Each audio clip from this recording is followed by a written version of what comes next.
En primer lugar, tenemos el honor de tener a la doctora Margaret Hall, profesora asociada en la Universidad de Nebraska, Omaha, I.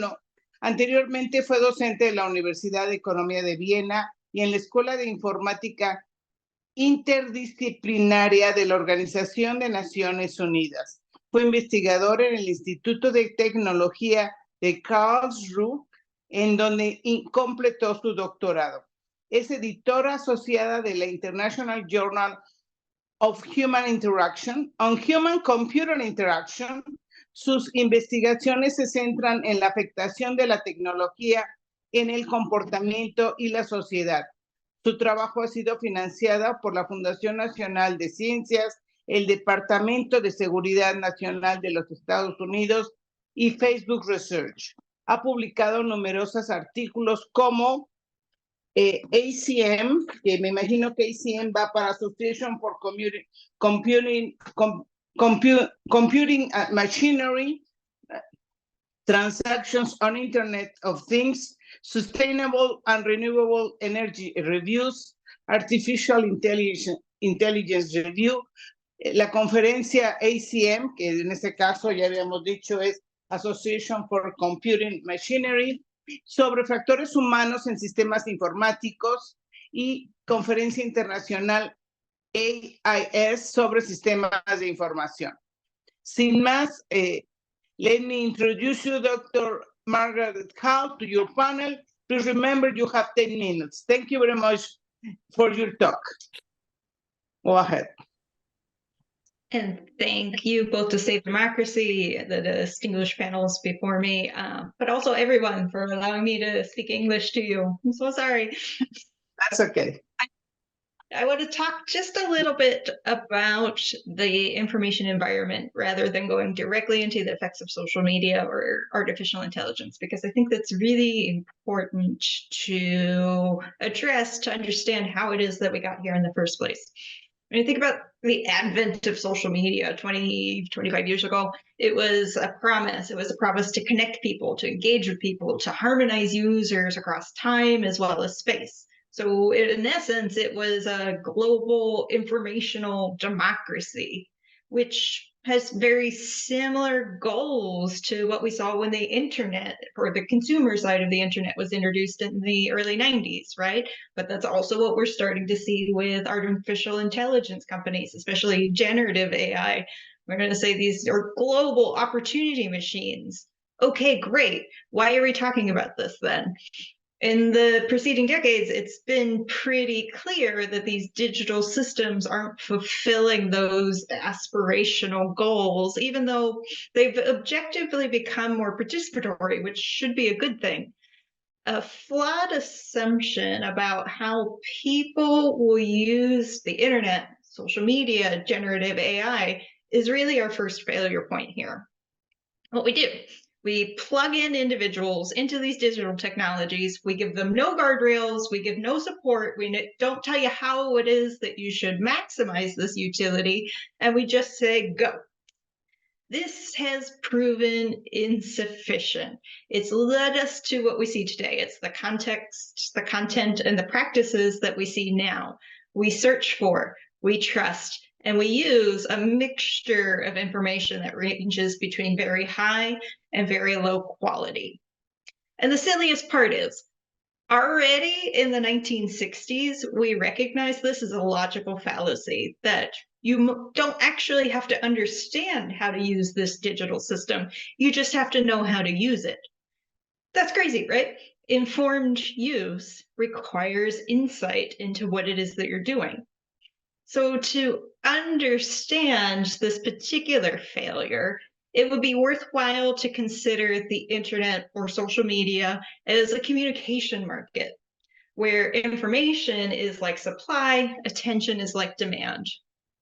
The only entrance barrier we have here, or we had here, was connectivity, but we don't care about that anymore, right? If you think about it, broadband access, mobile market penetration, 4 out of 5 Mexicans and something like 92% of Americans have access to the internet. Connectivity is not a barrier to this market anymore. So you get into the market, and you become something that we would call in research a prosumer. And that means that you are capable of simultaneously consuming as well as transmitting content to and from 5 billion other users on the internet. And that's before we even start to talk about things like bots. This means within some limits, right? National legislative environments, specific terms and conditions on platforms, information can be imparted and accessed by anyone, nearly anyone, with very few consistent disclaimers as to what is quality information. So information validation is a matter of trust between you and your system. And trust is important, right? It's the lubricant of information exchanges. But that is what has opened the door to malicious information, which is what we're talking about here today. The digital information environment is just an ideal context that allows this malicious information to spread at a very high velocity or at scale. And that includes 3 types of common misinformation, which I want to point out because I think we've been bouncing back and forth between different definitions today. So there's intentionally false information, which we would call misinformation. There's deliberately misleading information, which we would call disinformation. And then there's information that's true, but it's been reconfigured, it's been changed slightly or portrayed differently, so that the intent is suddenly changed. And that would be what we would call malinformation. So all of this falls under the malicious information space.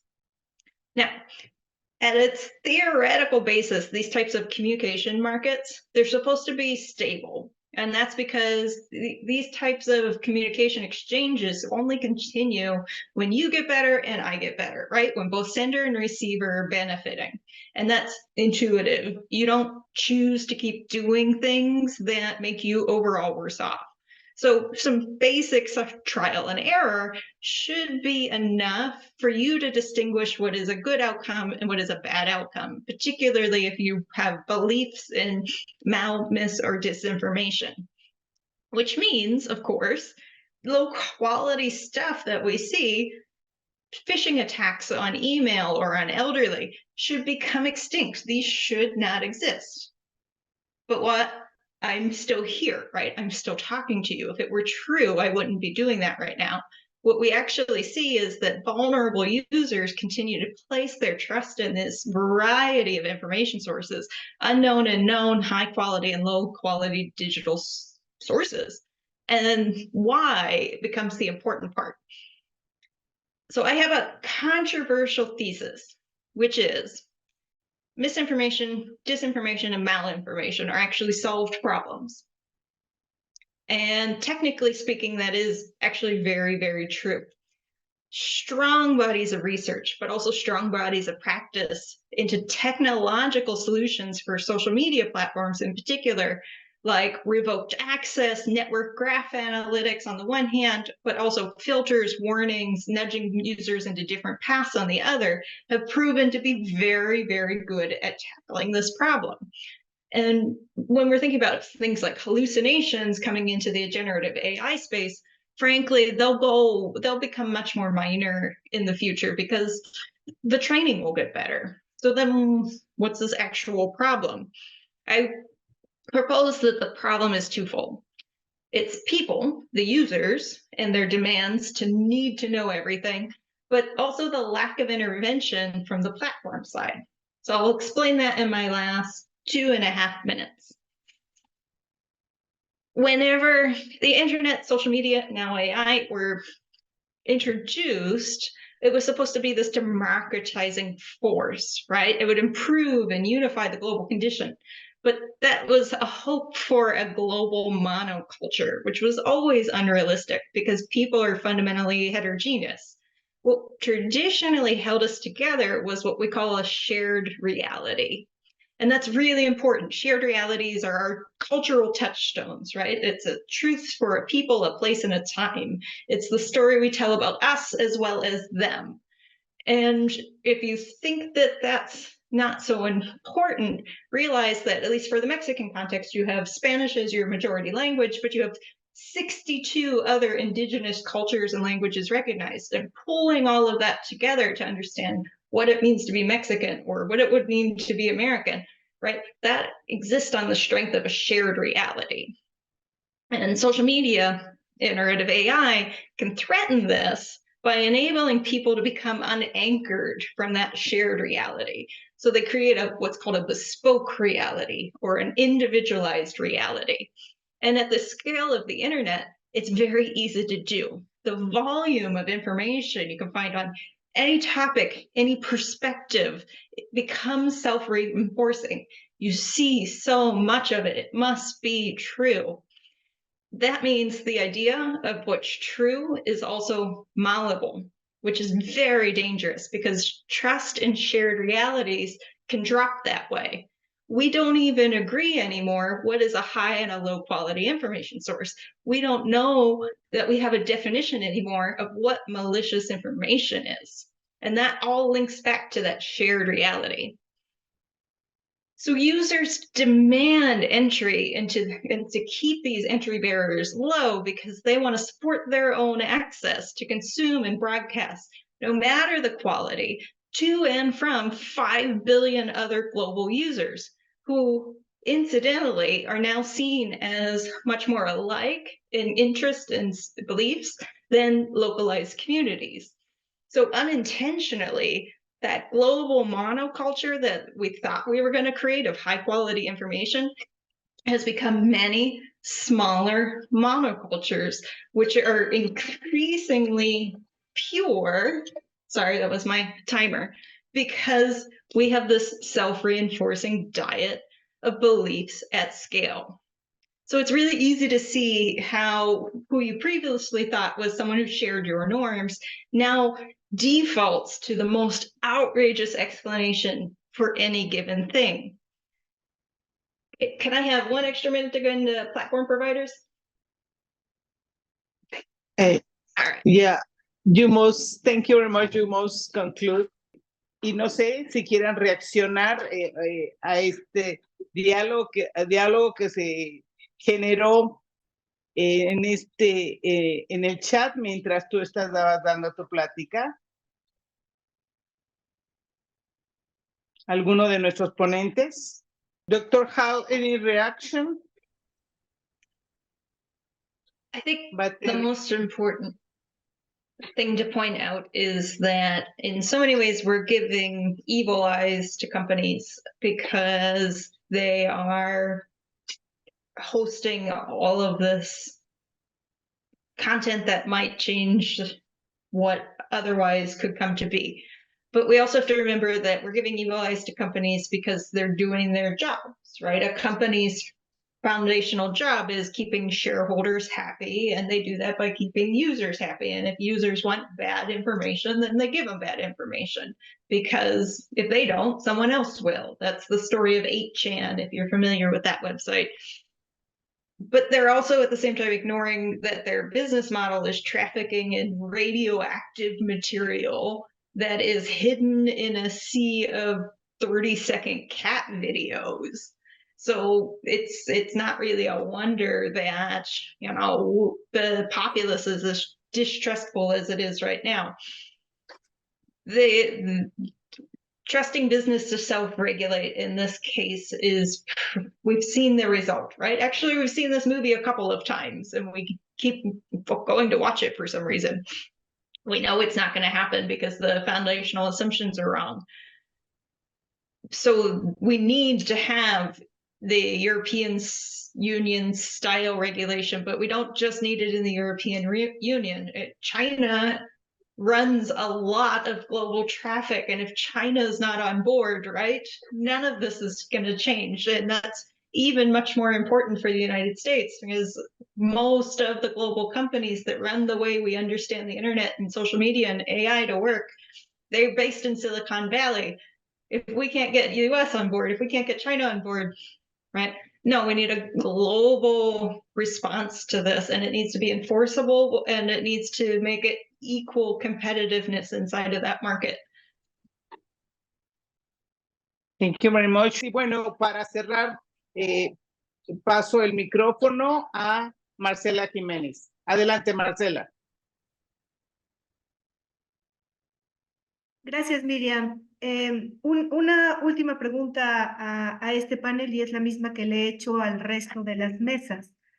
¿Qué mensaje le darían ustedes a los jóvenes que van a salir a votar este 2024, no solo en México, sino en casi la mitad del mundo? Y particularmente estos jóvenes que están atrapados en la banalidad, ya dejemos el tema de desinformación, que están atrapados en la banalidad y que prefieren, como dijo la doctora Paul en algún momento, ver gatitos que información que les haga pensar y tomar decisiones de manera mucho más racional o pensada. Adelante.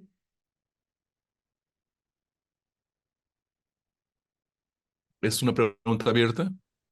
Sí, adelante, adelante, Yo no veo a los jóvenes capturados por la banalidad, yo veo a los jóvenes capturados por la desesperanza. Jóvenes que saben que si van a la universidad no van a tener un sueldo el equivalente a lo que pagaban por colegiatura,